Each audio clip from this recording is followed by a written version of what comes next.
সুলতানান নাসিরা জোরে বলেন সুবহানাল্লাহ আরো জোরে বলেন সুবহানাল্লাহ সুবহানাল্লাহ এই মাকামের নাম কি হবে মাকামে সুলতানান নাসিরা আমরা কয়টা মাকাম পাইলাম তিনটা মাকামে মাহমুদা আমার নবীজির সম্মানিত স্থান নবীজিকে আল্লাহ সম্মান মর্যাদা দিয়ে একটি মাকাম রাখবেন সেটা হলো মাকামে মাহমুদা আর হযরত ইব্রাহিম নবীকে সম্মান দিয়ে আল্লাহ একটি মাকাম রাখবেন সেটার নাম হবে মাকামে ইব্রাহিম কিতাবের মধ্যে আসছে মাকামে মাহমুদা আর মাকামে ইব্রাহিম এই দুইটা মাকামের মাঝখানে একটা মাকাম থাকবে সেটার নাম হলো মাকামে সুলতানান নাসিরা আল্লাহ বলেন মাকামে সুলতানান নাসিরা ওই মাকামটা কার ওই মাকামটা হবে হযরত মাওলানা আলী মুশকিল কোথায় সুবহানাল্লাহ হায়দারি ইয়া আলী নারে হায়দারি ইয়া আলী নারে হায়দারি আলী এই মাকামে কে থাকবেন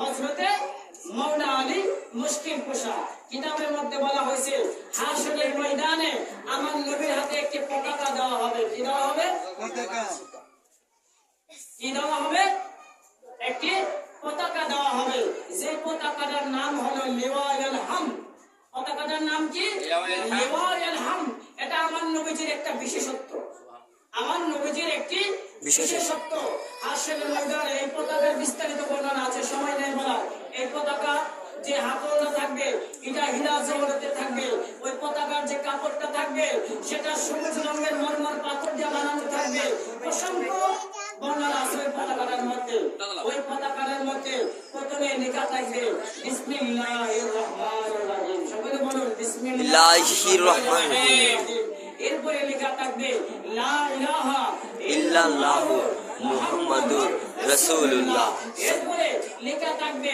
সূরা ফাতিহা আলহামদুলিল্লাহি রাব্বিল আলামিন থেকে সূরা ফাতিহা লেখা থাকবে এরপরে আরো অসংখ্য লেখা থাকবে ওই বলা হয়েছে ওই পতাকার মধ্যে সমস্ত নবীগণের নাম লেখা থাকবে আরো অসংখ্য কিছু লেখা থাকবে ওই পতাকাটা হযরত জিবরাইল আয়েশা আমার নবীজির হাতে দেবেন জোরে জোরে বলুন সুবহানাল্লাহ নবীজির হাতে দিয়ে বলবেন ইয়া রাসূলুল্লাহ আজকে এই লিওয়াউল হামদ প্রশংসার পতাকা অধিকারী আপনাকে বলা হয়েছে ইয়া রাসূলুল্লাহ এই পতাকার মালিক আপনি আমার নবীজি এই পতাকাটা পাইয়া নবী বললেন আইনা আলী হে আলী কোথায় আমার ভাই আলী তুমি কোথায় হযরত মাওলানা আলী বলবেন লাব্বাইক ইয়া রাসূলুল্লাহ ও আল্লাহর নবী আমি আলী হাজির হইয়া গেছি আমার নবী বলবেন আলী এই নাও আজকে লিওয়াউল হামদের অধিকারী তুমি আলী নারে তাকবীর আল্লাহু আকবার নারে রিসালাত ইয়া রাসূলুল্লাহ নারে হায়দারি ইয়া আলী ইয়া আলী নারে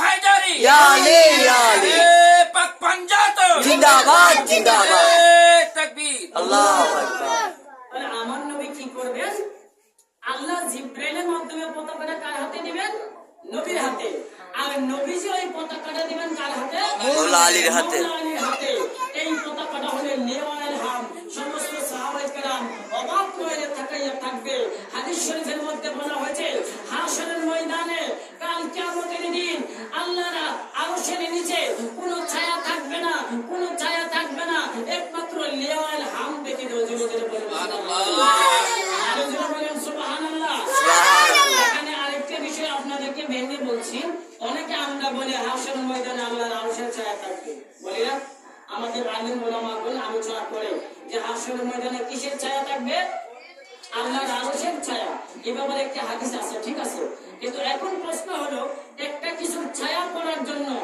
একটা আলো তার প্রয়োজন ঠিক না হুজুর এখন মনে করেন এই যে আমরা এই ঘরের নিচে বসে আছি যদি সূর্যের আলো ঘরের উপরে থাকে কোথায় থাকে ঘরের উপরে ঘরের উপরে থাকে বলে আমরা সূর্যের ছায়া পাই ঘরের ভিতরে আর যদি সূর্যটা ঘরের ছালের নিচে থাকে তাহলে কি ছায়া পাবো না ছায়া পাবো না তাহলে হাশরের ময়দানে যদি আল্লাহর আরশের ছায়া থাকে এমনিতেই সূর্যটা কি আল্লাহর আরশের উপরে না নিচে উপরে সূর্য সূর্য নিচে সূর্য কোথায় নিচে নিচে সূর্য তো আল্লাহর আরশ তো অনেক পরের কথা বরং প্রথম আসমানের ধারে কাছে সূর্য নাই নাই প্রথম আসমানের ধারে কাছে সূর্য নাই বিজ্ঞানীরা সৌরজগৎ আবিষ্কার করেছে কিন্তু এখনো পর্যন্ত প্রথম আসমানের সীমানা ওনারা পায় নাই সেই প্রথম আসমান থেকে 7 আসমান এক একটা আসমান থেকে আরেকটা আসমানের দূরত্ব এটা মেরাজের চাঁদ কিসের চাঁদ মামার দ্বারা আরো জোরে বলেন কিসের বাবা ভাইয়ারা আমরা আমরা যে আজকে যে মাহফিলটা বসেছি অনেক দিক দিয়ে এটা গুরুত্বপূর্ণ মাহফিল।